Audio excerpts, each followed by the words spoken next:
On va prier pour remettre ces moments entre les mains du Seigneur. Que le Seigneur nous conduise dans tout ce qu'on aura à faire aujourd'hui. Qu'on soit toujours suffisamment attentif à suivre la voie du Seigneur et faire les choses comme il veut que nous le fassions. Nous nous attendons à lui ce matin, comme d'ailleurs tous les dimanches, mais encore aujourd'hui nous voulons faire cette confiance-là au Seigneur, croire dans sa parole qui nous dit là où 2 ou 3 sont réunis en son nom, c'est-à-dire là où 2 ou 3 sont réunis en symphonie de cœur, en union dans le cœur, le Seigneur est présent au milieu d'eux.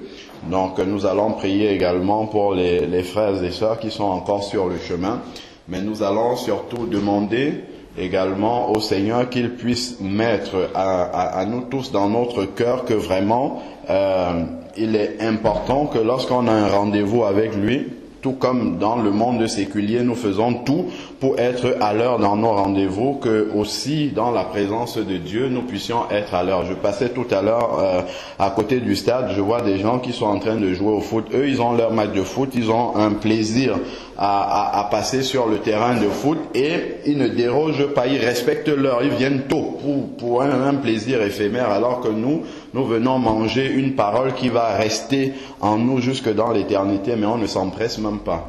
Donc je pense que c'est simplement pour chacun d'entre nous une question d'organisation pour pouvoir être à l'heure. Si on ne vient pas à l'heure, ça veut dire qu'on ne prend pas au sérieux ce qu'on fait. Et si on ne prend pas au sérieux ce qu'on fait, ce n'est pas Dieu qui va prendre au sérieux ce qu'on fait.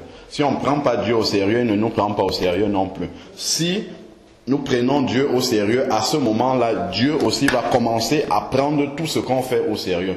Même dans les toutes petites choses. Quand on fait les toutes petites choses pour le Seigneur avec sérieux, le Seigneur va toujours honorer ces petites choses-là. Il y a une pensée, c'est un homme de Dieu qui le disait, il faut faire les choses ordinaires d'une manière extraordinaire quand on le fait pour le Seigneur. Faire les choses ordinaires, c'est-à-dire les toutes petites choses, d'une manière extraordinaire. C'est-à-dire qu'on doit se donner entièrement pour ces petites choses-là, mais faire les choses extraordinaires aussi d'une manière ordinaire. C'est-à-dire que quand le Seigneur nous donne un travail qui est plus grand, qui nous met plus en avant, nous devons le faire d'une manière ordinaire, c'est-à-dire vraiment s'humilier et le faire dans la plus grande, comment dire, avec de manière très humble, mais le faire avec sérieux. Voilà. Donc c'est cela. Et le Seigneur honorera toujours le travail que nous faisons avec sérieux. Et pour cela, on ne doit pas attendre que toute la masse prenne cela en compte. Chacun doit prendre cela pour lui-même. Moi, j'ai commencé par le prendre pour moi-même. Je ne me demande pas ce que les gens de la maison avec moi pensent, mais je leur répète ce message-là tous les jours. Sachez que si on n'est pas à l'heure avec le Seigneur, sachant que nous sommes en train de pécher, et on ne peut pas se repentir tous les dimanches pour le même péché. Quand on se repent tous les dimanches pour le même péché, en tout cas moi personnellement, je ne veux plus me repentir devant le Seigneur pour le péché de venir en retard tous les dimanches. Donc si je le fais tous les dimanches, ça veut dire que en fait, ça devient comme une rhétorique et puis je vais le faire toujours et le Seigneur sait que je ne suis pas sérieux dans ma repentance. Donc soit je le fais et je prends la décision de changer, de faire les choses comme ça se doit, soit ça ne sert même à rien de se repentir parce que ça devient un jeu avec le Seigneur. Voilà. Seigneur Dieu Tout-Puissant, Père, nous bénissons ton nom encore, Seigneur, pour ce privilège que nous avons, Seigneur, de venir dans ta présence ce matin. Merci encore, Seigneur, pour ce que tu nous donnes la vie, Seigneur, ce matin. Merci, Seigneur, pour la santé que tu donnes à chacun d'entre nous, Seigneur, pour l'énergie que tu nous donnes, Seigneur, et pour le désir, le besoin que tu crées dans notre cœur, Seigneur, pour que nous ayons envie de venir te rencontrer, Seigneur. Père, nous te prions que ce désir soit toujours plus ardent, plus brûlant en nous chaque jour, Seigneur, de venir te rencontrer, Seigneur, de venir, Seigneur, à tes pieds, Seigneur, pour écouter, Seigneur, ce que tu as à nous dire, parce que nous savons que nous avons tant besoin, Seigneur, de tout ce que tu as auprès de toi, Seigneur, mais si nous ne venons pas le chercher, Seigneur, je ne sais pas toi qui vas faire le déplacement pour venir nous le donner, Seigneur Dieu Tout-Puissant. Si nous avons conscience que, Seigneur, ce que tu as avec toi est précieux pour nous, est précieux pour notre vie, Seigneur, nous devons venir le chercher avec empressement, Seigneur Dieu Tout-Puissant. Nous devons prendre vraiment cette décision personnelle là, Seigneur, de faire les choses avec sérieux, Seigneur, de faire les choses comme tu le veux, Seigneur, de faire les choses d'une manière qui t'honore, Seigneur, de faire les choses d'une manière qui prouve vraiment que nous t'aimons, Seigneur, que nous avons envie d'avancer, que nous avons envie de changer, que nous avons envie de faire différemment, Seigneur Dieu Tout-Puissant, parce que tu nous as déjà montré, Seigneur, que nous ne sommes pas sur le bon chemin, Seigneur Dieu Tout-Puissant, mais nous voulons revenir, nous voulons prendre des décisions, Seigneur Dieu Tout-Puissant, mais pas simplement de bonnes décisions pour la forme, Seigneur, mais des décisions auxquelles nous nous y tenons, Seigneur Dieu Tout-Puissant, parce que c'est cela que tu veux, Seigneur, dans nos vies. Tu veux que nous fassions les choses avec sérieux, avec, Seigneur, sachant que nous le faisons pour un grand Dieu glorieux qui vivra et qui vit dans l'éternité, Seigneur Dieu Tout-Puissant, et que c'est avec toi que nous passerons l'éternité, et nous devons commencer, Seigneur, depuis notre pèlerinage sur la terre, Seigneur, à faire les choses avec sérieux, avec sagesse, Seigneur, sachant que nous le faisons pour un grand Dieu glorieux, puissant, merveilleux, Seigneur. Nous ne travaillons pas pour un homme, Seigneur Dieu Tout-Puissant. Nous ne travaillons pas pour une église, pour une dénomination ou pour quelque chose de terrestre, Seigneur. Mais nous travaillons, Seigneur Dieu Tout-Puissant, pour une mission céleste, Seigneur Dieu Tout-Puissant. Nous savons que c'est toi qui es notre employeur. C'est toi, Seigneur, qui es notre chef. Et nous voulons nous appuyer uniquement sur toi, Seigneur, et faire les choses d'une manière qui te plaise, toi, Seigneur Dieu Tout-Puissant. Nous ne voulons pas être influencés par le regard des hommes. Nous ne voulons pas faire les choses comme les hommes les font, Seigneur Dieu Tout-Puissant. Nous ne voulons pas être jugés comme les hommes nous jugent, Seigneur Dieu, mais nous voulons simplement nous laisser juger par toi, Seigneur Dieu Tout-Puissant, parce que nous savons qu'au dernier jour, c'est toi seul, Seigneur Dieu, qui devra juger notre vie. Ce ne sont pas les hommes qui devront juger notre vie. Que chacun d'entre nous, Seigneur, puisse le prendre pour lui-même, Seigneur Dieu Tout-Puissant, sachant que nous passerons devant toi et non devant un homme, Seigneur. Père, nous voulons te prier encore pour ce matin, que tu conduises tout ce que nous allons faire, que tout, Seigneur, soit dirigé par la puissance de ton esprit, Seigneur Dieu Tout-Puissant. Nous voulons te prier également pour tous les frères et sœurs qui sont encore sur le chemin, Seigneur, que tu les gardes jusqu'ici et que tu révèles, Seigneur, dans le cœur de chacun, Seigneur, là où il se trouve en ce moment, Seigneur Dieu Tout-Puissant, que s'ils ne sont pas sérieux avec toi, Seigneur, toi non plus tu ne prendras pas au sérieux ce qu'ils te demandent, Seigneur Dieu Tout-Puissant. Nous te bénissons au nom de Jésus-Christ. Amen. Nous allons chanter un cantique. Je ne sais pas si vous le connaissez. C'est « Qui me relève dans mes chutes ?» C'est Jésus.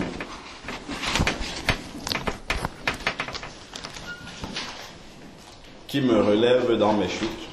C'est dans le chant d'espérance ou pas? Bon, c'est bon. Le temps qu'on ait l'affichage à l'écran, je vais commencer par lire, je crois que c'est le 80, il me semble. Qui me relève dans mes chutes, c'est Jésus-Christ. Qui combat pour moi dans mes luttes, c'est Jésus-Christ. Jésus a parlé, je veux croire, que je puis lutter pour sa gloire, car mon bouclier, ma gloire, c'est Jésus-Christ. Je vais à mon Père et ma voix, c'est Jésus-Christ. Je suis bienheureux et ma joie, c'est Jésus-Christ. Et si même dans la souffrance, mon cœur me parle d'espérance, c'est que j'ai mis ma confiance en Jésus-Christ. Sauvé, je ne me glorifie qu'en Jésus-Christ. Pour la terre et le ciel, ma vie, c'est Jésus-Christ. Bientôt, adieu, choses mortelles. Loin de vous, je prendrai des ailes vers les demeures éternelles, vers Jésus-Christ. Qui me relève dans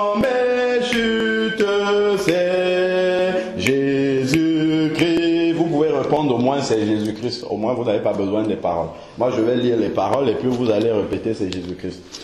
Qui me relève dans mes chutes, c'est Jésus-Christ. Qui combat pour moi dans mes luttes, c'est Jésus-Christ. Jésus a parlé, je veux croire que je puis lutter pour sa gloire, car mon bouclier, ma victoire, c'est Jésus-Christ. On reprend. Qui me relève dans mes chutes, c'est Jésus-Christ. Qui combat pour moi dans mes luttes, c'est Jésus-Christ. Jésus a parlé, je veux croire que je puis lutter pour sa gloire, car mon bouclier, ma victoire, c'est Jésus-Christ. Je vais à mon Père et ma voix, c'est Jésus-Christ. Je suis bien heureux et ma joie, c'est Jésus-Christ. Et si même dans la souffrance, mon cœur me parle d'espérance, c'est que j'ai mis ma confiance en Jésus-Christ. Sauvé, je ne me glorifie qu'en Jésus-Christ. Pour la terre et le ciel, ma vie, c'est Jésus-Christ. Bientôt, adieu, choses mortelles. Loin de vous, je prendrai des ailes vers les demeures éternelles, vers Jésus-Christ. Amen. C'est dommage, on n'a pas les paroles. Bien, si quelqu'un a un autre chant, on va chanter et puis on va commencer. Quelqu'un qui vient d'arriver, a-t-il un chant? Pas sœur Claire. On va chanter 155. Pas sœur Sika. Il y a d'autres personnes. Pas toi non plus. Pas sœur Anastasia, évidemment. Pas sœur Marie. Il reste peu de personnes. Vous avez sûrement des chants. Les jeunes, les enfants. Donnez-nous un chant, on va chanter pour la gloire de Dieu. Et puis on va commencer. Allez-y, hein. Vous n'êtes pas des spectateurs, vous êtes venus participer. Vous n'êtes pas venus assister. Donnez-nous un chant. Ah oui, même toi, Estelle, tu peux nous donner un chant, on va chanter. Voilà. Amen. Vas-y, Anton, alors on va chanter. Fidèle, tu ne changes pas,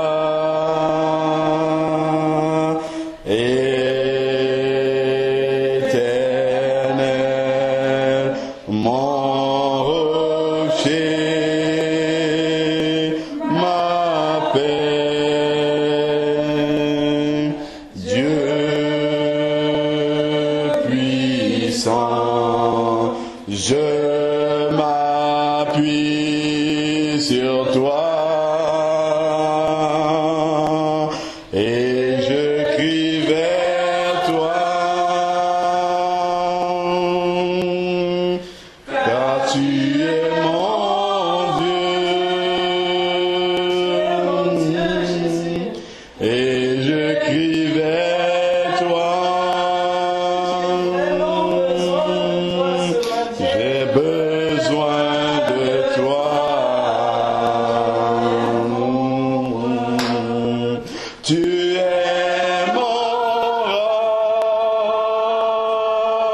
au jour de la détresse. Et si je tombe, tu me relèves dans la tempête. Ton amour me ramène au port. Tu es mon seul espoir, Seigneur. Tu es mon roc. Tu es mon roc au jour de la détresse. Et si je tombe, tu me relèves dans la tempête. Ton amour me ramène au port.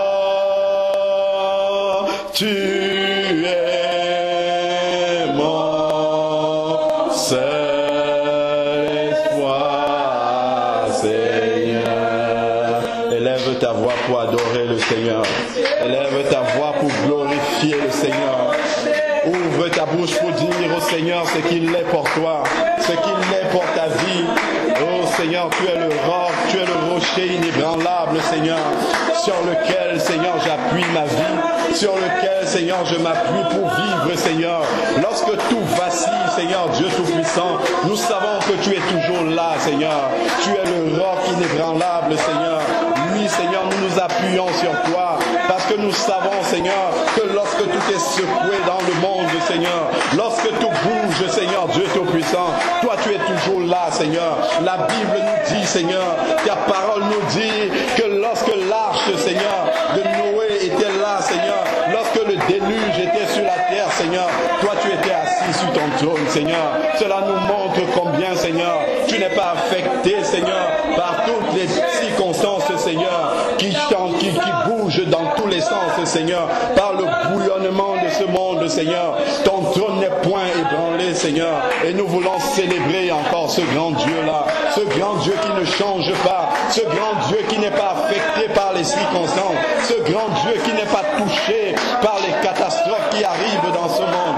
Oh Dieu de grâce, Seigneur, nous savons que nous pouvons t'adorer pour l'éternité, Seigneur, parce que toi tu ne changes pas, tu n'as pas de commencement, Seigneur Dieu, tu n'as pas de fin, Seigneur. Oh Dieu Tout-Puissant, nous te bénissons, Seigneur, nous te rendons grâce au nom de Jésus.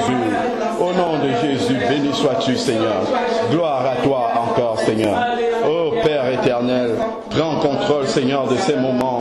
Seigneur, enracine ta parole en nous maintenant, Seigneur, que nous l'écoutions, Seigneur, avec un désir profond, Seigneur Dieu, d'y obéir, Seigneur. Oh, alléluia, Seigneur, merci Jésus. Amen, Seigneur. Alléluia, merci Jésus. Merci, Seigneur. Gloire à toi, Seigneur. Au nom de Jésus, gloire à toi. Merci, Seigneur. Amen.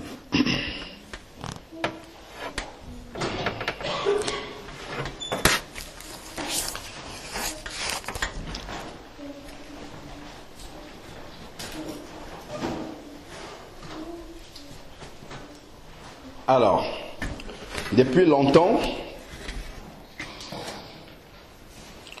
au moins 1 mois et demi, maintenant, je compte la dernière fois que j'apportais l'étude biblique, nous abordons un sujet qui est celui d'aller vers les autres. Nous savons que C'est la mission fondamentale de l'Église d'aller vers les autres. Le Seigneur, avant de quitter la terre, c'était l'une de ses dernières paroles. Allez et faites de toutes les nations des disciples. Donc c'est une mission que l'Église doit avoir à cœur et ne doit jamais oublier cette mission principale-là. Donc si nous allons faire beaucoup de choses et que nous oublions la mission principale, nous allons passer à côté de la mission principale que le Seigneur nous a donnée. Alors, donc nous avons dit un certain nombre de vérités bibliques. Donc nous allons en profiter pour réviser un peu avant de continuer sur le sujet qui nous arrête. Alors, on a parlé d'aller vers les autres. Floris, aujourd'hui, si tu dois évangéliser quelqu'un, quels sont les versets que tu dois avoir en tête? On avait parlé des instruments que nous devons avoir pour aller vers les autres. Je vais résumer pour gagner du temps. On a parlé de la prière, on a parlé de la parole de Dieu, on a parlé du témoignage personnel. Je te laisse le temps de réfléchir pendant que je révise. C'est pas maintenant que tu vas lire la Bible. Donc, on a parlé du témoignage personnel, on a parlé de la prière, on a parlé du Saint-Esprit, on a parlé de l'amour. Amen. Donc là, on a fait le tour. Bon, en résumé, on a besoin de deux choses pour aller vers les autres. En réalité, on a cité beaucoup de choses, mais on peut résumer tout cela en deux choses. On a besoin de la parole de Dieu et du Saint-Esprit, c'est tout. Tout le reste, ça vient s'intégrer dans ces deux éléments-là. Si j'ai le Saint-Esprit de Dieu en moi, nécessairement, j'aurai de l'amour pour les autres. Parce que le Saint-Esprit, c'est la troisième personne de la Trinité, dont le Saint-Esprit est Dieu. Or, Dieu est amour. Donc, si j'ai le Saint-Esprit de Dieu en moi, le vrai Saint-Esprit de Dieu, j'aurai nécessairement de l'amour pour les autres. Alors, ensuite, si j'ai le Saint-Esprit de Dieu en moi, forcément ce Saint-Esprit-là va me pousser à prier. Donc j'aurai la prière avant d'aller vers les autres. On a parlé de quoi? On a parlé du témoignage également. C'est la parole de Dieu. Lorsqu'elle est prêchée, mon cœur est touché et le Saint-Esprit me convainc de pécher. Donc si j'ai le Saint-Esprit de Dieu en moi, ça veut dire qu'un jour je me suis converti. Et lorsque je me suis converti, alors j'ai reçu le Saint-Esprit. Et si je me suis converti, qu'est-ce que ça signifie? Ça signifie que j'ai un témoignage personnel de ma conversion. Voilà. Et que désormais je marche avec le Saint-Esprit dans ma vie. Ça veut dire que ma vie aussi est un témoignage puisque c'est une vie qui est conduite par le Saint-Esprit. Donc tout ce qu'on a cité comme outil que le Seigneur met à notre disposition pour aller vers les autres, ça se résume en deux. La prière et, autant pour moi, la parole de Dieu et le Saint-Esprit. Tout le reste, c'est donné par ces deux éléments-là. Alors, Floris, tu ne seras pas toute seule, hein? On va faire le tour. Donc, si tu vas vers quelqu'un pour lui parler de Jésus, quels sont les versets que tu ne dois pas louper? Même si tu ne les cites pas littéralement à la personne, tu dois quand même t'arranger dans ce que tu vas lui dire, que cette vérité-là, ces vérités-là apparaissent dans ton discours. Qu'est-ce que tu vas lui dire? Quelqu'un qui est prêt à t'écouter.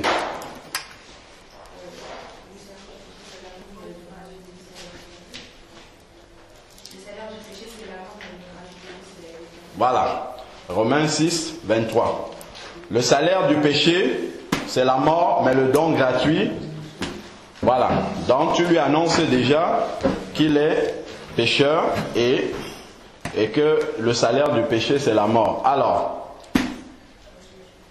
Edwige juste derrière.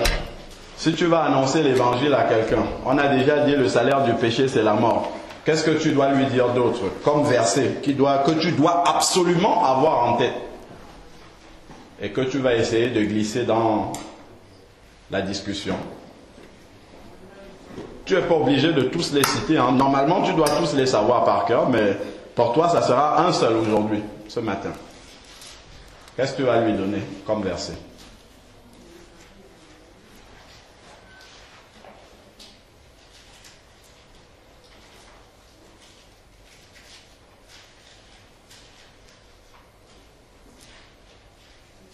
Aucun verset. Tu dis, je viens t'annoncer l'évangile, mais je n'ai rien à te dire. Qu'est-ce que tu vas lui dire? Vas-y, réfléchis. Bon, pendant que tu réfléchis sans regarder dans la Bible, parce que c'est ça le but, hein, ne pas regarder dans la Bible. Alors, C'est pas maintenant qu'il faut lire la Bible. On aura le temps de lire la Bible. C'est pas maintenant. Ça, ce que je suis en train de dire, c'est un exercice que vous pouvez... Vous êtes dans le métro. Ah, il y a quelqu'un qui est assis à côté de vous. Et vous sentez que la personne a besoin d'aide. Vous commencez à lui parler du Seigneur, ou la personne même peut commencer la conversation avec vous, et vous sentez qu'il y a une opportunité pour parler de Dieu. Vous n'avez pas la Bible, vous n'avez rien. Vous faites comment? Vous allez lui parler de quoi? C'est pour ça que ces versets-là, il y en a 3 ou 4 qu'il faut absolument avoir en tête. Elle a cité un verset qui est très important, Floris, le verset de Romains 6, 23, le salaire du péché c'est la mort. Non, je ne vais pas t'interroger maintenant. Je vais faire le tour d'abord. Alors, comment tu t'appelles déjà? Rappelle-moi. Céline. Voilà, bon, Céline. Si tu dois évangéliser quelqu'un, la personne est prête à t'écouter, quel verset tu dois lui donner? Au moins un, même si c'est dans le désordre. Après, on va essayer de remettre ça dans l'ordre. Qu'est-ce que tu vas lui donner comme verset? Comment? Si tu dois savoir, c'est impossible pour moi que depuis que tu viennes à l'église, que tu n'aies pas retenu un verset que tu peux donner à quelqu'un. C'est impossible, hein? C'est seulement impossible que tu n'aies pas retenu même un verset. Voilà, bon. C'est un verset qu'on peut donner pour consoler les gens. Mais ça ne suffit pas pour le salut. Là, tu parles à quelqu'un, bon, venez à moi, vous tous qui êtes chargés et fatigués, je vous donnerai du repos. Bon, imaginons que tu vas trouver, donne-moi une star que tu regardes à la télé ou que tu aimes bien ou que tu apprécies. Tu en as sûrement, tu ne vas pas nous dire que tu n'en as pas. Hein, on est dans la maison de Dieu, on dit la vérité. Hein? Même s'il faut changer, on dit la vérité. Alors, une star, Beyoncé ou je ne sais pas, n'importe laquelle, hein, ou n'importe lequel. Bon, d'accord, ok, Beyoncé. Tu vas rencontrer Beyoncé, tu as cette grâce d'avoir Beyoncé en face de toi, qui est prête à t'écouter pour que tu lui prêches l'évangile. Bon, Beyoncé, normalement, je pense qu'elle doit avoir beaucoup d'argent déjà. Elle doit avoir eu une apparence de vie heureuse. Quand je dis une apparence, c'est selon ce monde. Donc, Beyoncé, a priori, n'a pas besoin d'être chargée et fatiguée. Elle n'est pas fatiguée parce qu'elle saute sur scène.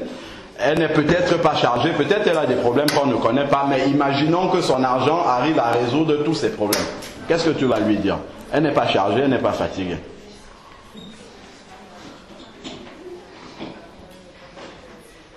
Qu'est-ce que tu vas lui dire d'autre? Toutes les autres sont déjà préparées à répondre. J'imagine que pendant que le tour est à une, vous réfléchissez déjà à ce que vous allez dire. Non, ceux qui lèvent le doigt, je ne les interroge pas. Ah oui, essaye, vas-y.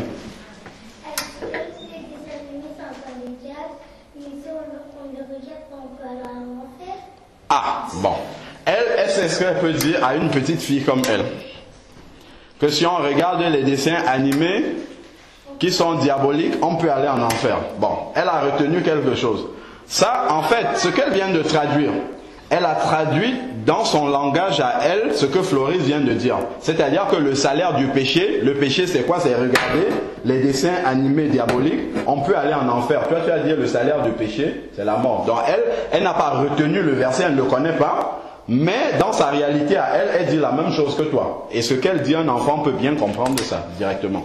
Donc tu as raison, merci beaucoup. Alors, Johanna, tu as un verset que tu vas dire à quelqu'un que tu vas rencontrer pour lui parler de Dieu. Vous voyez que c'est pas...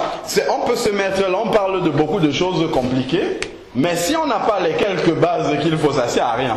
Moi, je préfère qu'on reste là une journée jusqu'à ce que chacun puisse donner un verset. Sinon, ça ne sert à rien. On perd notre temps. On chante, on fait plein, mais on perd le temps. Jésus a dit, allez et faites de toutes les nations des disciples. Et même le plus petit parmi nous ici peut faire des disciples. On ne néglige aucun. Tout le monde est utile dans la vie du Seigneur, jusqu'au plus petit. Elle vient de nous dire quelque chose qu'elle peut dire à la crèche là-bas, ou je ne sais pas, à l'école où elle est, et les enfants vont arrêter de voir les dessins animés diaboliques. Avec ce qu'elle dit. Stéphanie, ne fuis pas, tu vas être interrogée aussi. Quand tu reviens, tu vas répondre. Bon. Alors.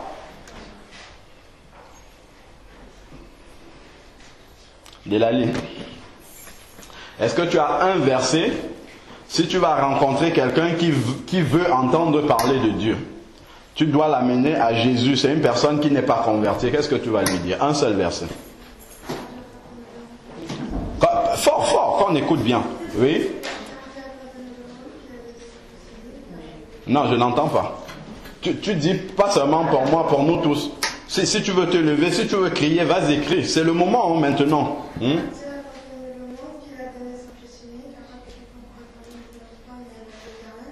Parfait. C'est un résumé même en plus. Mais, oui, tu voulais dire ça, d'accord. Mais si tu étais devant la personne, c'est pas quand la personne va descendre à sa station de destination que tu vas dire, ah oui, en fait, tiens, c'est ce que je voulais dire. En attendant, si la voiture cogne cette personne-là, elle meurt, son sang est sur ta main. C'est pas ça? C'est ça, non? Parce que le verset n'était pas dans ta tête au moment où tu avais la personne à côté de toi. Ça, normalement, ce sont des versets qui doivent être, même les plus petits doivent reconnaître ces versets-là. Dieu a tant aimé le monde qu'il a donné son Fils unique afin que quiconque croit en lui ne périsse pas, mais qu'il ait la vie éternelle. C'est bien. Ensuite, on ne perd pas du temps. Vous voyez qu'on a une jeunesse qui ne peut pas évangéliser, puisqu'ils ne connaissent pas la parole de Dieu. On ne peut pas avancer comme ça. Il faut qu'on s'arrête pour remettre les bases. Pour moi, normalement, on devrait prendre même un dimanche s'il faut. On prend personne par personne.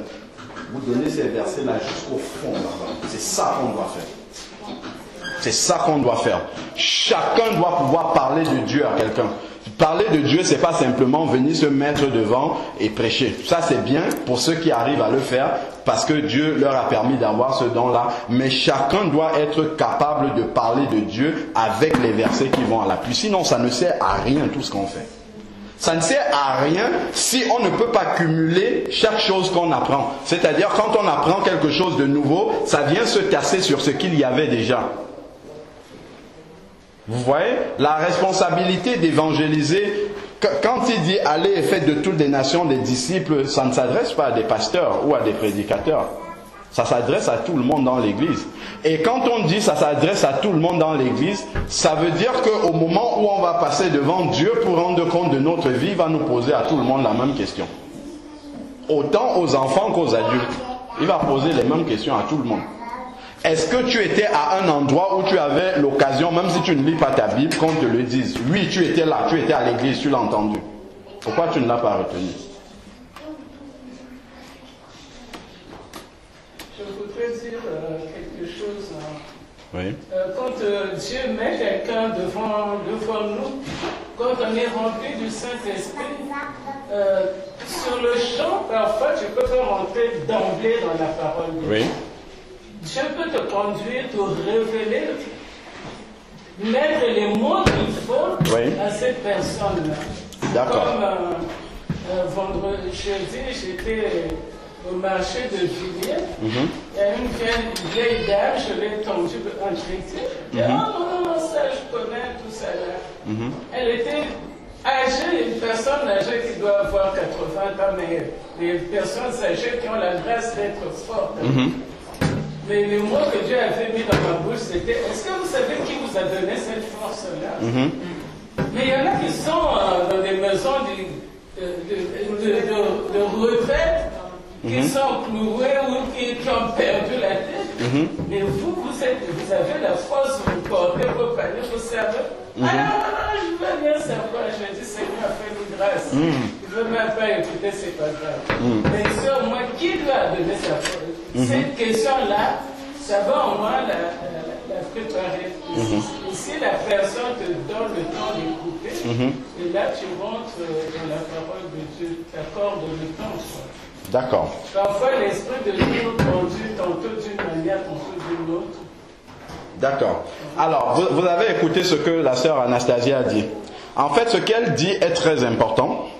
Ce qu'on est en train de dire, c'est pas que lorsque vous rencontrez quelqu'un, vous commencez à lui réciter la Bible. C'est pas ça. Ce qu'on fait en ce moment, c'est qu'on est en train de voir dans la parole de Dieu sur quoi vous devez vous appuyer pour parler à quelqu'un. Mais après, maintenant, dans les mots que vous dites à la personne, c'est Dieu qui conduit ces mots-là par le Saint-Esprit. Mais seulement en arrière, en tâche de fond, comme on peut dire dans votre tête, vous devez avoir ces versets-là. C'est important pour le chrétien d'avoir ces versets-là, parce qu'il ne s'appuie pas sur sa propre parole, il s'appuie sur la parole de Dieu.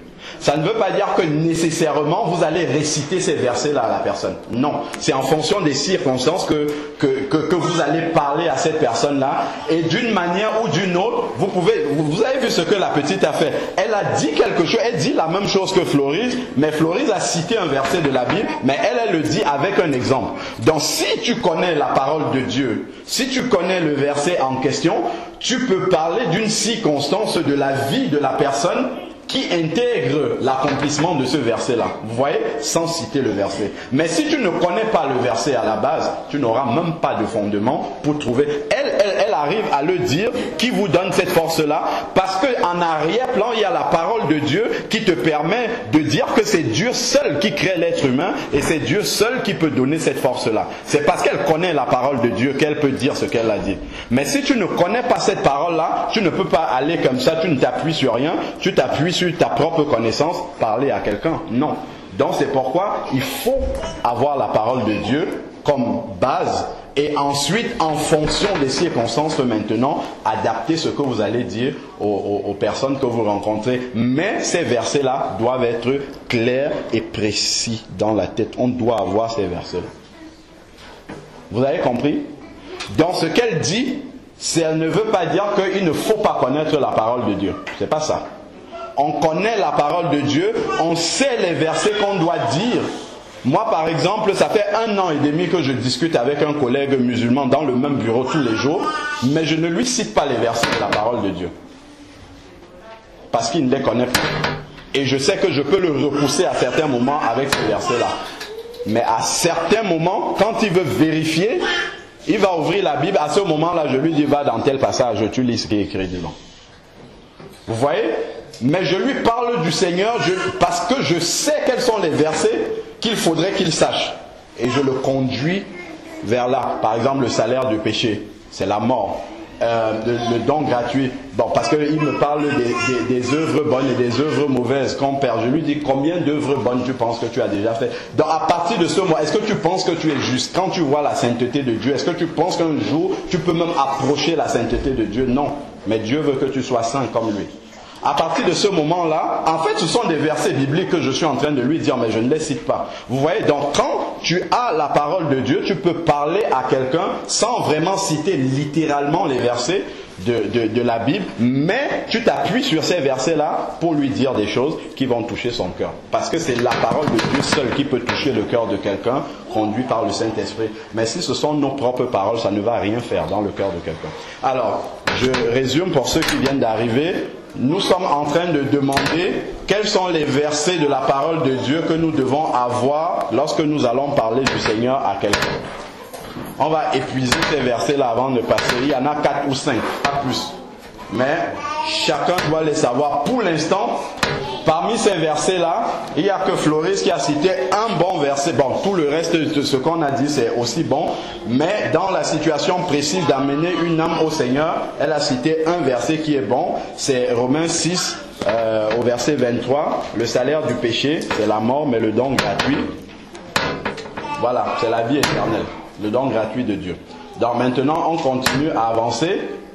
Stéphanie, si tu rencontres quelqu'un à qui tu dois parler de Jésus, donne-moi un verset sur lequel tu peux t'appuyer pour lui parler de Jésus. Un seul.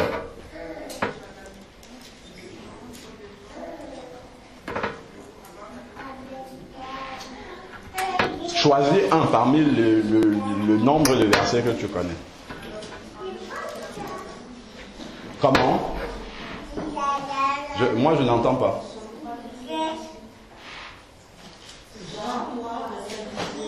Oui, Jean 3, verset 18, la personne n'a pas la Bible. Normalement, si tu veux évangéliser quelqu'un, a priori, la personne n'a pas la Bible. A priori. Donc, tu dois pouvoir citer Jean 3, 18. Alors, Jean 3, 18 dit quoi? On n'entend pas ici, hein. Je pense que c'est pareil pour... Celui qui doit...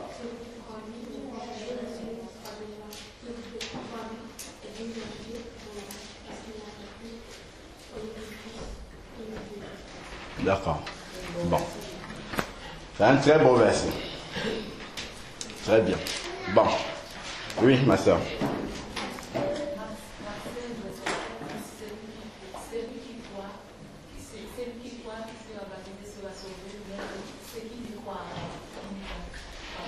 Sera condamné. D'accord. Bon. Ok. Ensuite. Non, ce sont les jeunes là qui répondent. Hein. C'est eux qui sont en train de répondre. Ah oui. Joël, vas-y. Dis-moi, si tu vas rencontrer quelqu'un à qui tu veux parler de Jésus, imaginons que tu es dans le métro ou le RER. Il y a quelqu'un à côté de toi, tu sens qu'il y a une opportunité. Tu commences à discuter avec la personne et vous arrivez à parler du Seigneur. Tu sens qu'il y a moyen de parler à cette personne-là. Qu'est-ce que tu vas lui dire? Tu vas t'appuyer sur quel verset de la Bible pour parler à cette personne? Pour lui parler de la conversion à Jésus. Un seul verset, hein, pas plus, un seul.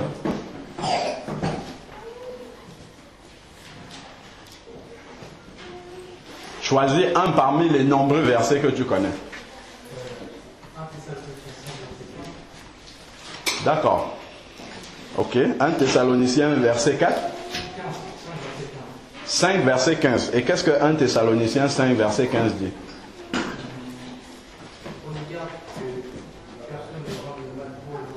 Oui. D'accord. Donc tu vas dire à la personne qu'il faut qu'elle arrête de faire le mal et qu'elle cherche à faire le bien.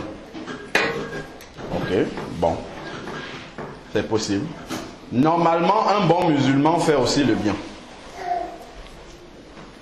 Et il ne fait pas le mal. Normalement, un bon bouddhiste fait du bien. Il ne fait pas le mal. Normalement, un bon catholique fait du bien et ne fait pas le mal.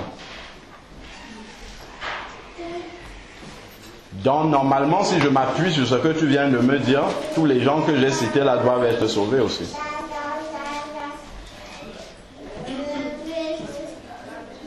Tu vois, dans ce que tu as dit, c'est vrai, c'est pas faux ce que tu as dit, mais si on te demande par exemple de donner un verset comme ça, ce que tu dois donner, je pense, hein, c'est en supposant que tu n'aies pas beaucoup de temps pour parler avec la personne, que tu dois aller rapidement droit au but pour montrer à la personne ce qu'il y a.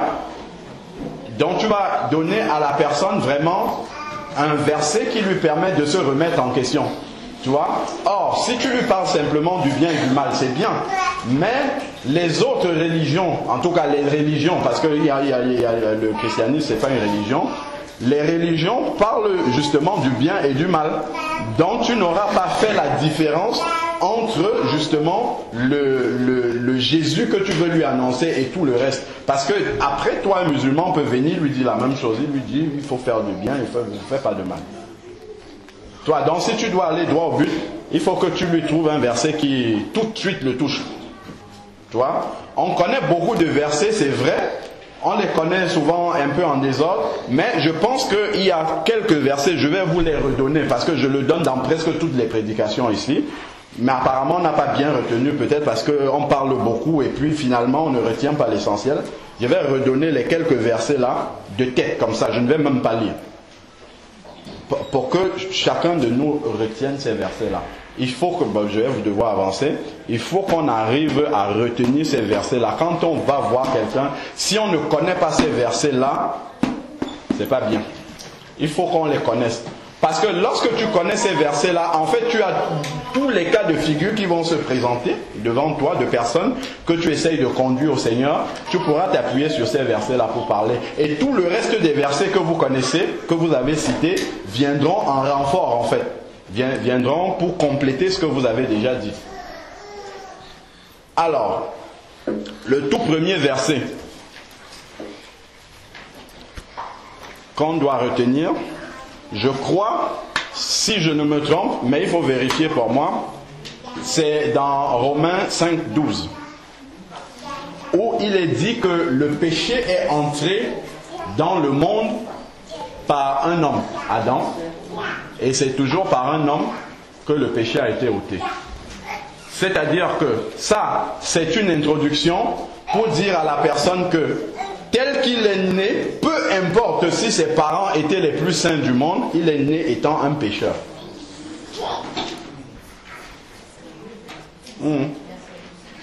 Le péché est entré dans le monde par un homme. C'est le bon verset, vérifiez pour moi. Moi, j'ai pas, c'était ça, voilà. Donc, le péché est entré dans le monde par un homme qui est Adam. Et il a été ôté par un autre qui est Jésus. En résumé, c'est ça que le verset veut dire. Pourquoi est-ce que tu dois avoir ce verset-là en tâche de fond? Même si tu oublies la référence, il faut au moins que la parole de ce verset-là soit dans ta tête. C'est pour dire à la personne que peu importe ce qu'elle pourra faire. Tu vois, tu es déjà en train de déclencher une discussion derrière. Peu importe ce que la personne peut faire dans sa vie, un bébé comme ça, il est né pécheur. Qu'est-ce qu'il a fait? Rien, il n'est pas conscient. Mais il est né pécheur. Donc, son salut ne peut pas dépendre de ses bonnes œuvres. Puisque lui, il ne sait pas ce qui est bien et ce qui est mal. Donc, son salut, par contre, s'il part maintenant, il va aller directement au ciel. Mais son salut ne peut pas dépendre de lui. Puisqu'il ne sait pas ce qu'il fait de bien et ce qu'il fait de mal pour l'instant.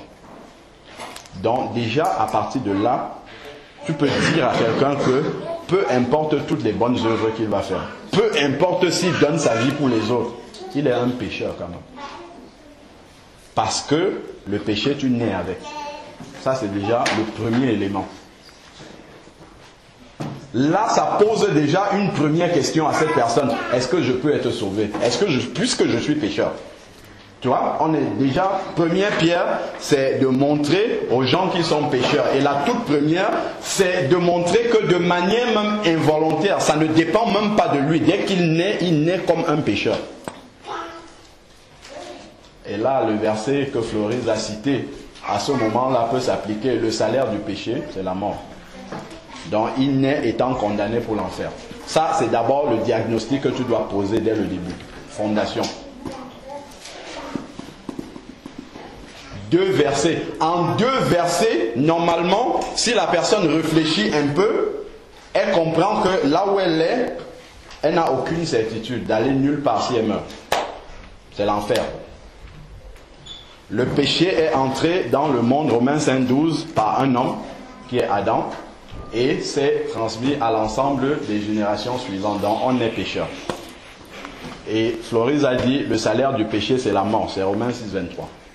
Donc, à Romains 5,12, on peut compléter avec 2 autres versets qu'il serait bien de savoir aussi. C'est quoi? Romains 3,10. Il n'y a point de juste, pas même un seul. Ça quand même, ce sont des versets élémentaires. Il vaut mieux connaître seulement ces versets-là et ne pas connaître le reste. Si vous voulez évangéliser, ce sont quelques versets qu'il faut absolument avoir en tête. Je vais toujours poser la question. Tant que je me mets ici, je vais toujours poser la question sur ces versets-là, jusqu'à ce qu'on ait retenu. Dans Romains 3, au verset 10, dit qu'il n'y a pas de juste, pas même un seul. Donc si quelqu'un se met devant vous et il essaye de vous dire que par ses bonnes œuvres, il va essayer de devenir juste, vous lui dites que la Bible dit le contraire, que tu ne peux pas être juste. Peu importe ce que tu fais de bien, au moins un jour, tu vas avoir même une mauvaise pensée contre quelqu'un. Et le verset que Floris a dit qu'à cause de cette mauvaise pensée-là, tu dois aller en enfer quand même. Ensuite, toujours dans Romains 3, 23, tous ont péché et sont privés. Voilà. Ça, normalement, ce sont des versets qui doivent être instantanés dans votre tête. Vous n'allez pas aller les dire brutalement comme ça à quelqu'un que vous évangélisez, mais vous devez avoir cela en tâche de fond dans votre tête quand vous parlez à quelqu'un. Il faut arriver à lui montrer ces versets-là, à lui dire le contenu de la parole qu'il y a dans ces versets. Donc là, on vient d'établir avec tous ces versets-là, Romains 5,12, Romains 3,10, Romains 3,23, et Romains 6,23, on vient d'établir, là il y a tout un échantillon, vous faites le choix parmi tous ces versets-là. Tous ces versets-là veulent dire une chose, c'est que tout homme est pécheur et est privé de la gloire de Dieu. À cela, vous pouvez rajouter, si vous voulez, avoir beaucoup, je vous donne un maximum de versets pour que vous fassiez le choix là-dedans. Vous pouvez rajouter, c'est Jérémie 17 au verset 9, je crois, ou oui, verset 9. Jérémie 17 au verset 9. qui dit que le cœur de l'homme est tortueux et mauvais, qui peut le connaître? Et les hommes auront toujours tendance, je finis juste sur ma pensée, Jérémie 17 au verset 9. Il faut vérifier pour moi, hein, je le dis comme ça de tête, mais vérifiez bien pour moi, qui dit que le cœur de l'homme est tortueux et mauvais, qui peut le connaître? Ça, en fait, si vous citez un verset comme ça à quelqu'un, ça va le choquer parce qu'il va dire, moi je suis bon quand même, et ainsi de suite. Il suffirait de prendre, en tout cas, vous pouvez prendre un exemple pour lui dire, est-ce que, si tu veux dépanner ta voiture par exemple, ou bon, ton téléphone, tout le monde a le téléphone, si tu veux dépanner un téléphone Sagem par exemple, la meilleure personne qui puisse dépanner ton téléphone Sagem, c'est qui? C'est Sagem même, c'est la société Sagem, c'est le constructeur qui peut réparer cela. Donc, puisque ça c'est une vérité, qu'est-ce que ça signifie? Ça signifie que Dieu seul qui a créé l'être humain est capable de dire vraiment ce qu'il y a dans le cœur de l'être humain. Et Dieu dit dans sa parole, dans Jérémie 17 au verset 9, que le cœur de l'homme est tortueux et mauvais, qui peut le connaître? Donc, peu importe les bonnes œuvres que tu peux faire, ton cœur quand même est tortueux et mauvais, c'est ce que Dieu dit, Dieu qui t'a créé. S'il discute, comment es-tu arrivé là? Tu es né d'une mère et d'un père. C'est Dieu qui a voulu que tu sois là. Et Dieu dit que ton cœur est mauvais et tortueux. Qui peut le connaître? Sauf le Créateur peut le connaître, ton cœur. Est-ce que déjà, depuis que tu es né, jamais dans ta pensée, il ne t'est venu une mauvaise idée concernant quelqu'un? Ça va être très difficile que quelqu'un vous dise jamais je n'ai pensé du mal de quelqu'un. Est-ce que de ta bouche n'est jamais sortie une parole de travers concernant quelqu'un? Jamais de la vie. Ça n'existe pas. Les hommes qui ont toujours, à part Jésus, homme, qui a dit toujours des paroles sensées, il n'y a aucun être humain qui peut affirmer que jamais une mauvaise parole, ou en tout cas une parole qui n'est pas une parole de vérité, n'est sortie de sa bouche. Vous voyez, là, on a fait le marché dans la Bible de plein de versets qui permettent de montrer à l'homme qu'il est pécheur et que son salaire c'est d'aller en enfer. Donc pour annoncer la bonne nouvelle à quelqu'un, il faut commencer par lui annoncer la mauvaise nouvelle d'abord. La mauvaise nouvelle c'est qu'il est pécheur et qu'il va aller en enfer s'il continue et s'il reste pécheur. Vous savez qu'une nouvelle n'est bonne que parce qu'il existe de mauvaises aussi. Si vous venez dire, je pense même que le vrai problème de l'Église, pourquoi l'Église ne réalise pas vraiment, je ne parle pas de l'Église agapée, je parle de l'Église de Jésus en général. Pourquoi l'Église ne réalise pas assez le prix du salut? Pourquoi nous sommes sauvés? Qu'est-ce que ça vaut vraiment d'être sauvé? Parce qu'on ne sait pas ce que ça coûte. Allez dans les pays musulmans, ceux qui en allant à l'église peuvent se faire couper la tête. Eux, ils savent le prix du salut et ils ne jouent pas avec. C'est parce que eux, ils savent que la mauvaise nouvelle existe. À ce moment-là, le salut en Jésus devient vraiment une bonne nouvelle pour eux. Nouvelle avec laquelle ils ne jouent pas le salut. Ils ne jouent pas avec ça. Parce qu'ils savent qu'à tout instant, ça peut leur coûter leur vie. Le fait de s'être donné à Jésus. Donc voilà des exemples qui nous montrent que cette mauvaise nouvelle-là est importante. Il faut que la personne ait le bilan de sa vie qui lui montre qu'elle n'est pas sauvée. Si elle meurt, elle ne sait pas où elle va aller. Voilà par exemple une question un peu brutale avec laquelle vous pouvez introduire aussi la discussion avec quelqu'un. Est-ce que tu as la certitude que là où tu es là, si tu meurs, est-ce que tu sais où tu vas aller? C'est un peu brutal comme question, mais c'est une question à laquelle aucun être humain sur la terre ne peut vous dire ça ne m'intéresse pas. Aucun. Si vous le dites, c'est qu'il ment. Chacun, au moins dans son fort intérieur, un jour, à un moment donné, s'est quand même posé cette question-là. Quand mes yeux vont se fermer, où est-ce que j'irai? Tout le monde a cette question-là dans le cœur. Et c'est écrit dans la Bible. Dieu a mis dans le cœur de l'homme la pensée de l'éternité. Peu importe s'il est chrétien, converti, pas converti, il a la pensée de l'éternité dans le cœur. Il peut refuser de l'admettre devant vous, mais il a cette pensée-là dans son cœur. Alors, maintenant que le bilan est fait, La personne est convaincue qu'elle est pécheresse, qu'elle est perdue, condamnée pour l'enfer. À ce moment-là, vous lui annoncez la bonne nouvelle, c'est-à-dire que quelqu'un qui est saint a payé pour cette personne-là. Maintenant, oui. Comment? Oui. À ce moment-là, ce n'est pas ton problème. Si la personne n'est pas convaincue, il va chercher la réponse ailleurs. On lui donne quand même la bonne nouvelle. Ah oui, on lui donne la bonne nouvelle. Je vais continuer justement. Vous savez, lorsque, imaginons-nous que vous apprenez que vous avez un arrière-parent que vous ne connaissez pas. Un parent éloigné que vous ne connaissez pas, qui est mort quelque part. Mais lui, il se souvenait que dans sa vie, tiens, mon arrière-frère ou cousin, ou un cousin de ma grand-mère quelque part, avait une fille qui s'appelait Marie et c'est toi. Et lui, il se souvient de cela au moment où il meurt quelque part. Il est tout seul là-bas. Alors, il fait mettre dans son testament que toi, tu vas hériter parce que tu es la seule personne, quand on cherche dans sa généalogie, la seule personne de sa famille qui existe encore. Il met dans son testament que c'est toi. Bon, alors un jour, il y a une lettre qui arrive à la maison disant que voilà, Madame Marie, Jean-Louis, vous avez hérité de telle somme parce qu'il y a quelqu'un qui vous a légué sa fortune.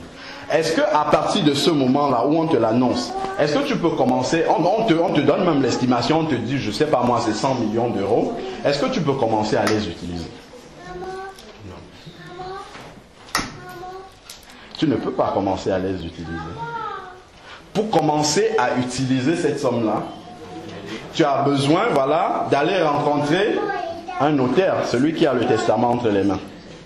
Tu as besoin de dire, par le biais de ta signature, j'accepte l'héritage ou je ne l'accepte pas. Tu as la liberté de refuser. Il m'a légué ça, mais je ne veux pas. C'est la même chose avec le salut. Jésus, c'est dans Romains 5 au verset 8, qui dit que Jésus est mort à la croix à notre place, alors que nous étions encore des pécheurs. Qu'est-ce que ça signifie? Ça signifie que Jésus est mort à la croix pour tous les hommes qui sont tous des pécheurs sur la terre. On vient de dire que tous les hommes sont des pécheurs. Il est mort sur la croix pour tous les pécheurs. Cela signifie que cet héritage dont on parle là, il a laissé pour tout le monde, pour toute l'humanité. Tout le monde, sans aucune exception. Tout le monde a droit à cet héritage-là. Maintenant, seuls ceux qui vont effectivement rencontrer le notaire et dire « moi je veux mettre ma signature ici », pour prendre cet héritage, seuls eux pourront utiliser l'héritage, c'est-à-dire seuls eux pourront être sauvés. Qu'est-ce que ça signifie? Seuls ceux qui viennent chez le notaire, qui signent, qui disent ok, moi je suis prêt à prendre cet héritage-là et l'utiliser, seuls eux peuvent justement jouir de cet héritage-là. C'est comme ça qu'il faut présenter, je pense, en tout cas c'est un des exemples, après il y en a plusieurs, avec lesquels on peut présenter justement la chose à la personne. Si la personne dit qu'elle refuse, elle a la liberté de refuser. On ne impose pas l'évangile. Même Jésus n'a pas imposé l'évangile aux gens. Il te l'annonce tel que c'est. Vous faites le bilan. Il est condamné. Bon, s'il reconnaît qu'il est condamné, tant mieux. S'il ne reconnaît pas, tant pis. C'est aussi sa liberté de dire, en tout cas, moi je ne pense pas que je sois condamné. Je n'ai rien fait de mal. Il y a beaucoup de gens qui disent ça. S'il dit qu'il pense qu'il n'a rien fait de mal. La Bible nous dit que le Fils de l'homme est venu chercher et sauver ceux qui étaient perdus. Ça signifie quoi? C'est ceux qui reconnaissent qu'ils sont perdus qui peuvent être sauvés. C'est ceux qui sont malades qui ont besoin du médecin. Si tu ne reconnais pas que tu es malade, tu ne vas pas à l'hôpital. Tu ne vas pas vers le médecin et le médecin ne peut pas te soigner. Donc le minimum, c'est de reconnaître effectivement qu'on est malade, qu'on a besoin d'être soigné. C'est pour ça que Jésus lui-même a posé ces fondements-là. Donc si on ne les reconnaît pas, ça veut dire qu'on refuse le salut. Et si quelqu'un refuse le salut, personne sur la terre ne peut lui imposer ce salut. Amen. Bon, donc on a cité plein de versets qui permettent de dire aux gens qui sont pécheurs et perdus. On leur a annoncé la bonne nouvelle. Là, à ce moment-là, on peut citer le verset qui a donné là. Je crois que c'est de la ligne. Dieu a tant aimé le monde qu'il a donné son Fils. Voilà. Donc là, on peut lui dire effectivement que maintenant, il y a une solution. Il n'est pas obligé de rester à ce stade-là. Il y a une solution pour être sauvé et c'est celle qui passe par Jésus. Après, il peut commencer à discuter. Ça, c'est son problème. Mais au moins, vous lui avez donné cette nouvelle-là. Donc, Puis ensuite, pour rentrer dans les détails, on va parler de la repentance qui est impérative et d'accepter Jésus comme Seigneur et Sauveur. La repentance sert à faire un bilan sur sa vie d'avant. Quand on a reconnu qu'on est pécheur, il faut vraiment le mettre devant Dieu pour passer cette vie d'avant-là et commencer une nouvelle vie avec le Seigneur. On va continuer cette révision-là la prochaine fois. J'espère au moins que la première partie des versets, on en a cité beaucoup, que vous allez en retenir au moins un. Si je dois arrêter, tu me dis. D'accord. Bon, on va continuer sur ce qu'on disait la dernière fois. On avait bien avancé. Là, on faisait la révision en attendant que tout le monde arrive. On parlait des musulmans, c'est ça, hein? On était en train de voir dans les détails comment est-ce qu'on peut conduire un musulman à la foi en Jésus. Et on avait dit que l'une des meilleures façons pour conduire les musulmans à la foi chrétienne, c'est d'aller chercher dans le Coran des vérités, en tout cas des vérités bibliques qui se trouvent quand même dans le Coran. Alors, il y a plusieurs questions que cela soulève. On va continuer à lire les sourates du Coran plus tard. Il y a plusieurs questions quand même que cela soulève. C'est de se demander, vous avez vu, si vous vous souvenez, le Coran nous disait à propos de Jésus qu'il est saint. Le Coran nous disait qu'il a été glorifié, que Allah l'a glorifié. Le Coran nous disait que Jésus est juste et sans péché. Le Coran nous disait qu'il est revenu d'entre les morts, enfin nous dit toujours, puisqu'il est actuel le Coran. Et ensuite, le Coran nous dit qu'il est monté au ciel.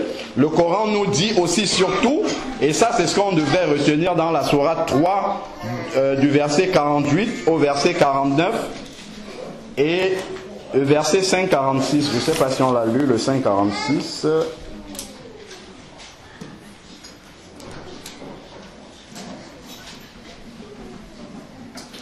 Voilà. Et le Coran nous disait enfin que les musulmans fidèles doivent se familiariser aux enseignements de Jésus et d'y obéir.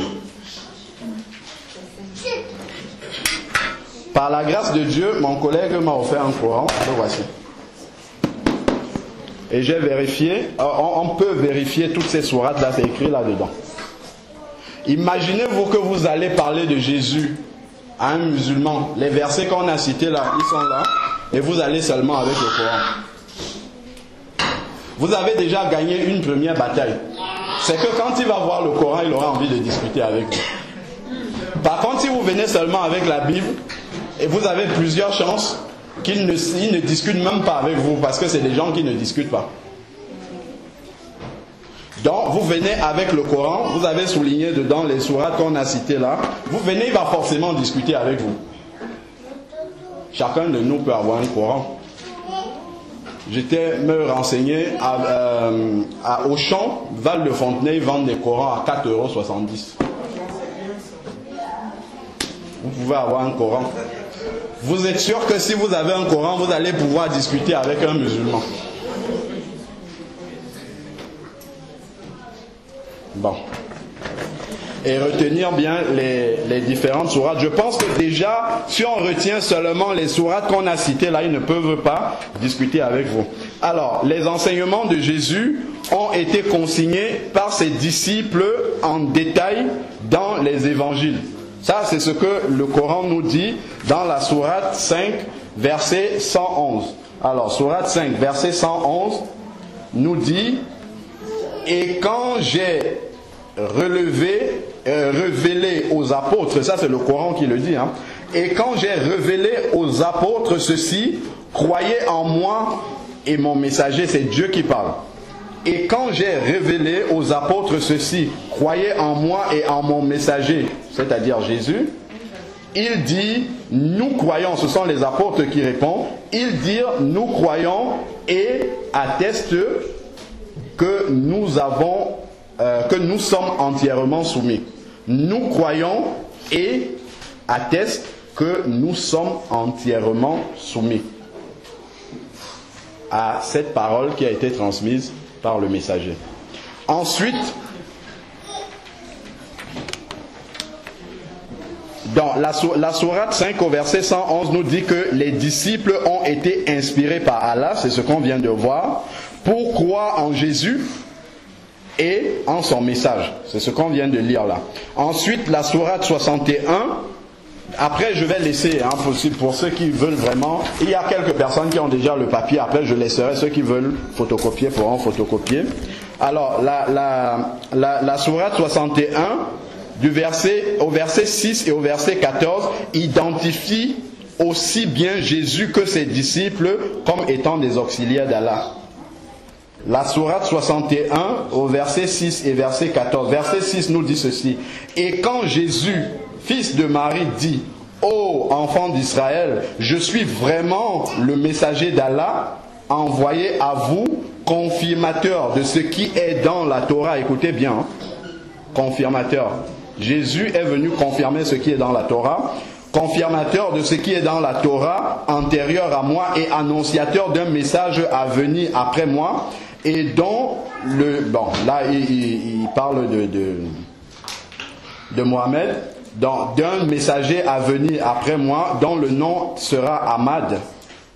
Puis, quand celui-ci vint à eux, avec des preuves évidentes, il dit: c'est là la magie manifeste.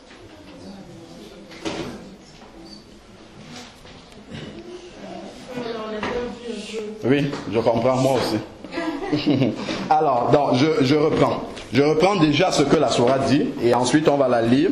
Donc, la sourate 6, la sourate 61, verset 6 et verset 14, je vais lire le 14 tout à l'heure, identifie aussi bien Jésus que ses disciples comme étant des auxiliaires d'Allah, c'est-à-dire des messagers de Allah. Donc normalement, qu'est-ce que ça signifie? Ça signifie que leur message doit être respecté par tout bon musulman, doit être accepté. C'est ce que cela signifie.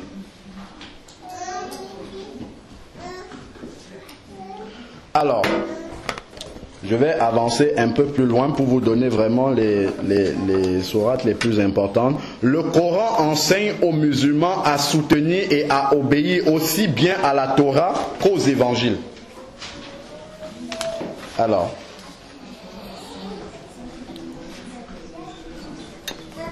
le Coran enseigne aux musulmans à soutenir et à obéir aussi bien à la Torah qu'aux évangiles. C'est la sourate 5. Du verset 44 au verset 48. On l'a dit aussi, la sourate 3. Du verset 48 à 49 aussi le dit. Je vais vous relire la sourate 5 de 44 à 48 qui dit aux musulmans qu'ils doivent obéir à la Torah et aux évangiles. Alors, sourate 5, 45 à 46. Et nous y avons prescrit pour eux, vie pour vie, œil pour œil, nez pour nez, oreille pour oreille, dent pour dent, on est dans la Torah. Les blessures tombent sous la loi du talion. Après, quiconque y renonce par charité, cela lui vaudra une expiation, c'est-à-dire un pardon. Celui qui renonce à faire œil pour œil, dent pour dent, il aura un pardon. Et ceux qui ne jugent pas après ce que Allah a fait descendre, ceux-là sont des injustes. Verset 46. Et nous avons envoyé après eux, c'est-à-dire après ces injustes-là qui agissent par la loi du talion, œil pour œil, dent pour dent, Jésus, fils de Marie. Écoutez bien. Et nous y avons envoyé après eux, c'est-à-dire après des injustes, Jésus, fils de Marie, pour confirmer ce qu'il y avait dans la Torah avant lui. Allah a envoyé Jésus pour confirmer ce qui était dans la Torah. D'accord? Et nous lui avons donné, c'est Allah qui parle, et nous lui avons donné l'évangile. Allah dit qu'il a donné l'évangile à Jésus. Et nous lui avons donné l'évangile où il y a guide et lumière. L'évangile, c'est la lumière qui a été donnée à Jésus, c'est écrit là dans le Coran, ce qu'on lit là. et nous lui avons donné l'évangile où il y a guide et lumière pour confirmer ce qu'il y avait dans la Torah avant lui, et un guide et une exhortation pour les pieux. Si vous retenez juste cette sourate-là, ça suffit largement. Allah dit qu'il a envoyé Jésus, c'est la sourate, hein, c'est le Coran. Ah, moi je lis que le Coran là depuis, hein. J'ai pas encore lu un verset de la Bible.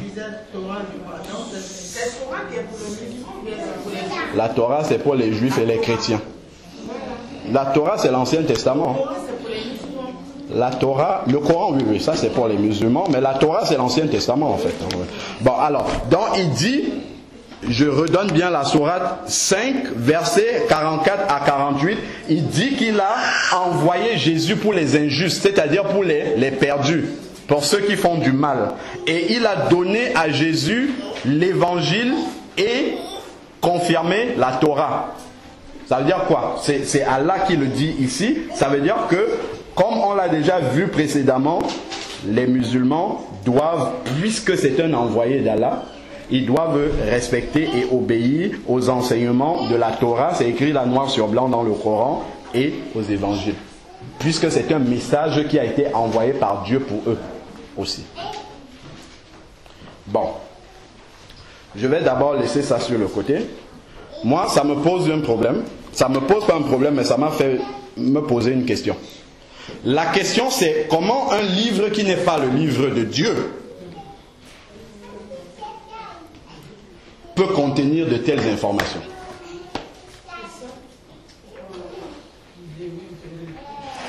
Je vais recommencer. Comment un livre qui n'est pas le livre de notre Dieu peut contenir de telles informations? Ça, c'est une belle question, ça. Comment ce livre-ci peut nous dire que Jésus a été envoyé pour confirmer la Torah et est venu pour annoncer l'évangile? C'est un envoyé de Dieu, vous devez obéir à la Torah et à l'évangile. Et nous savons que si quelqu'un obéit à l'évangile, il sera sauvé. Comment un livre comme ça peut le dire? Mais ça, est-ce que c'est la parole de Dieu?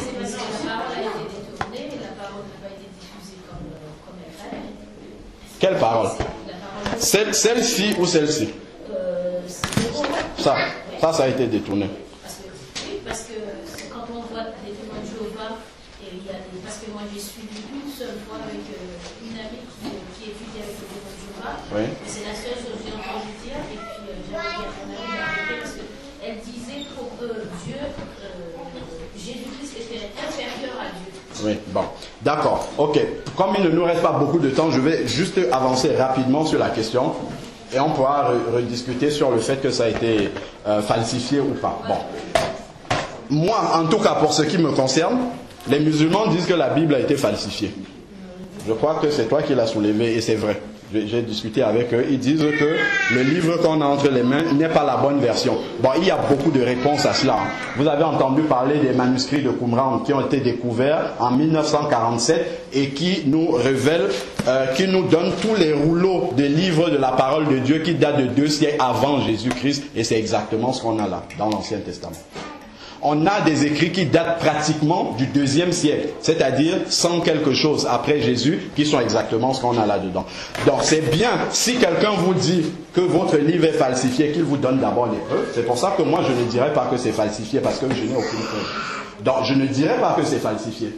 J'ai pas dit que c'était falsifié. Je comprends. Non, je suis juste en train de te donner la démarche. Tu vois? Si tu dis que ce livre est falsifié, il faut que tu puisses apporter à celui avec qui tu discutes des idées. Ça peut être vrai ce que tu dis, c'est pas là, mais je veux simplement te dire que si tu le dis à quelqu'un, il faut que tu lui apportes des éléments. Donc si un musulman me dit que ta Bible est falsifiée, je veux qu'il m'apporte des éléments, et moi j'ai des contre-éléments, ce que je viens de citer, les manuscrits de Qumran qui datent de 2 siècles avant Jésus-Christ. Bon, je continue juste. Moi, ma réponse à la question, comment se fait-il que dans ce livre-là, il peut y avoir des vérités qui donnent le salut, puisque on parle de Jésus, obéir à Jésus. Si quelqu'un veut obéir à Jésus, il va aller chercher là-dedans dans les évangiles ce que Jésus dit, et il va tomber sur le verset que Delali a cité tout à l'heure. Dieu a tant aimé le monde qu'il a donné son Fils, afin que quiconque croit en lui ne périsse pas, ou bien je suis le chemin, la vérité et la vie. Bon. Alors, Comment, je reprends ma question, dans ce livre-là, il peut avoir des vérités qui conduisent les gens au salut? Je cherche la réponse dans la Bible. Voici ce que le Seigneur me conduit, je pense, à répondre dans cette question-là. Vous savez que lorsque Saraï a chassé Ismaël, Ismaël qui est l'ancêtre des musulmans, vous savez que Abraham avait fait une prière au Seigneur. Que Ismaël vive devant ta face. Et le Seigneur a fait une promesse. Ça c'est après, ça c'est Ismaël lèvera toujours l'épée. C'est pas ça. Le Seigneur, j'ai les versets ici. Alors on peut les prendre déjà dans Genèse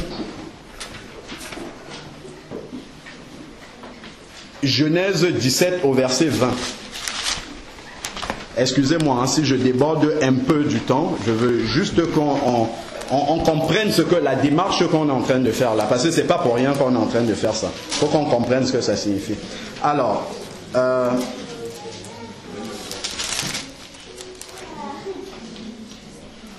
peut prendre déjà Genèse 17 au verset 18. Puis Abraham, c'est quand le Seigneur vient promettre un enfant à Abraham. Puis Abraham dit à Dieu, « Oh, qu'Ismaël vive devant ta face. » C'est une prière qu'il fait au Seigneur. Que le Seigneur n'abandonne pas son fils Ismaël. Alors, mais Dieu dit, certainement, il lui dit, certainement, il va vivre devant ma face. Amen. Certainement, ta femme Sarah va donner un fils et tu l'appelleras, certainement ta femme Sarah, parce qu'Abraham doutait un peu, va donner un fils et tu l'appelleras Isaac. J'établirai mon alliance comme alliance perpétuelle avec lui et sa descendance après lui. Donc Isaac, c'est l'enfant de la promesse, c'est l'enfant de l'alliance. Par contre, il continue au verset 20, à l'égard d'Ismaël, j'ai entendu ta prière. À l'égard d'Ismaël, j'ai entendu ta prière, je le bénirai et je le rendrai fécond et je multiplierai à l'extrême. Et je le multiplierai à l'extrême, il engendrera 12 princes et je ferai de lui une grande nation. On a encore d'autres versets qui parlent de cette promesse-là. Vous pouvez lire aussi dans Genèse 21 du verset 8 au verset 20. Où le Seigneur a promis des choses à Ismaël. Ça, c'est la première chose. Le Seigneur n'a pas oublié Ismaël. Je rappelle, pour ceux qui veulent, mais on n'a pas le temps, il y a les versets là, que les musulmans, les arabes descendent d'Ismaël. Donc Dieu ne les a pas oubliés. Amen. À partir du moment où Dieu ne les a pas oubliés, je vais vous montrer autre chose aussi qui se trouve toujours dans la Bible. C'est dans Genèse 17, même chapitre, à partir du verset 9. De 9 à 13. Genèse 17 du verset 9 au verset 13. Dieu dit à Abraham, toi, tu garderas mon alliance, toi et tes descendants. Suivez bien. Dieu dit à Abraham, toi tu garderas mon alliance, toi et tes descendants et après toi. Tes descendants après toi. Dans toutes leurs générations, voici comment vous garderez l'alliance que je traite avec vous et avec ta descendance après toi. Tout mâle parmi vous sera circoncis. Vous vous circoncirez comme signe d'alliance entre vous et moi. À l'âge de 8 jours, tout mâle parmi vous sera circoncis. Tout mâle, lui, parmi vous sera circoncis dans toutes vos générations, qu'il soit né, comprenez, dans la maison ou qu'il soit acquis à prix d'argent de la part d'un étranger qui n'est pas de ta descendance. On devra circoncire celui qui est né dans ta maison. Il répète encore une deuxième fois. Celui qui est né dans ta maison et celui qui est acquis à prix d'argent, ce sera dans votre chair la marque d'une alliance perpétuelle. Je tourne maintenant au verset 23 du même chapitre. Genèse 17 au verset 23. Abraham prit son fils Ismaël, tous ceux qui étaient nés dans sa maison, Et tout ce qui avait été acquis à prix d'argent, tous les mâles parmi les gens de sa maison, il les circoncis le jour même où Dieu le lui avait dit. Ismaël a été circoncis. Abraham a introduit Ismaël dans l'alliance de Dieu. Dieu n'est pas un homme pour mentir, ni le fils de l'homme pour se repentir. Donc Dieu a un plan de salut aussi pour les musulmans. Je ne suis pas en train de dire que si un musulman lit le Coran, il va être sauvé. C'est pas ce que je dis. Je suis en train de dire que Dieu fait tout ce qu'il veut. Même dans un livre qui n'est pas le livre même de Dieu, il va introduire des vérités dedans pour les amener au vrai salut. Parce qu'il a promis à Abraham de ne pas oublier Ismaël. Vous comprenez quelle est la responsabilité de l'Église?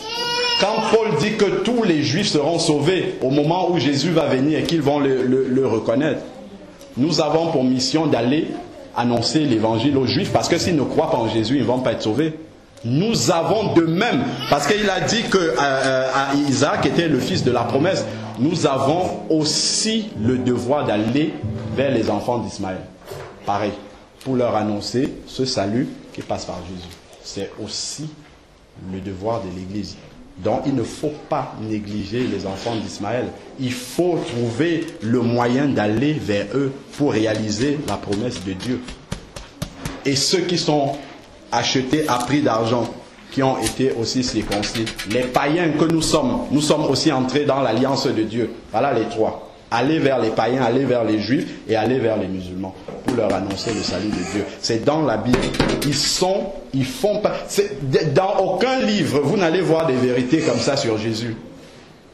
Je répète, je ne suis pas en train de dire que c'est un livre saint, mais il y a une différence entre ça et ce que le Dalai Lama peut dire, parce que lui n'est pas dans la promesse.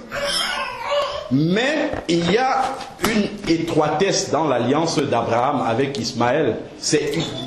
Ils sont engagés là-dedans également. Et nous avons ce devoir-là d'aller vers eux pour leur dire que vous êtes cousins avec frère même, avec Isaac. Donc vous devez, c'est écrit dans votre livre, vous retourner vers le Dieu d'Abraham, d'Isaac et de Jacob et d'accepter son messager Jésus qui a été envoyé pour vous sauver. À partir de leur livre, on peut leur expliquer ça. Et c'est écrit dans notre Bible. Là, on vient de lire les chapitres que Ismaël a été engagé dans l'alliance d'Abraham. Il a été circoncis. Pour ceux qui poussent beaucoup dans la prophétie biblique, c'est une des raisons pour lesquelles dans le Proche-Orient là-bas, sur l'esplanade des mosquées, seul Jésus peut résoudre ce problème. Seul. Seul lui peut amener la paix là-bas. Parce que c'est un problème spirituel, ce qu'on vient d'expliquer là. L'alliance, Ismaël qui a été circoncis, c'est un problème spirituel qui se passe là-bas. Seul, humainement, on ne peut pas apporter une solution. Seul Jésus, le prince de paix, est capable d'apporter la paix là-bas et résoudre ce conflit de terrain d'une manière spirituelle. Parce que la solution, elle est spirituelle. Nous, humains, on n'a pas cette solution-là. Mais en attendant, ce que nous devons réaliser, c'est que nous devons aussi aller avec compassion et amour vers ce peuple-là pour leur annoncer l'évangile de Jésus. Amen. On va s'arrêter là pour aujourd'hui. Seigneur Dieu Tout-Puissant, Père, nous te rendons grâce encore pour ces moments que tu nous as donné de passer, Seigneur, devant ta parole. Merci, Seigneur, parce que dans cette fin des temps, Seigneur, tu nous rappelles également, Seigneur Dieu Tout-Puissant, ton alliance, Seigneur, que tu as faite avec Abraham, Seigneur. Merci parce que tu nous rappelles aussi, Seigneur, que tu as fait des promesses à Ismaël, Seigneur, de le multiplier et de faire de lui une grande nation, Seigneur. Père, nous voulons nous souvenir également qu'il y a ce peuple-là que nous ne devons pas abandonner dans nos prières, dans notre cœur, Seigneur. Que nous devons aussi, Seigneur, aller vers les enfants d'Ismaël pour leur annoncer que tu as envoyé, Seigneur Dieu Tout-Puissant, ton Messie, Seigneur Dieu, l'agneau qui a été immolé à la croix et que c'est aussi pour eux, Seigneur, qu'il a été immolé et que le salut ne peut passer que par lui, Seigneur. Aucune bonne œuvre ne peut racheter personne, Seigneur. Seul lui, Seigneur, est capable de donner le véritable salut, Seigneur, qui assure la vie éternelle auprès de toi. Au nom de Jésus, je t'ai ainsi prié. Amen.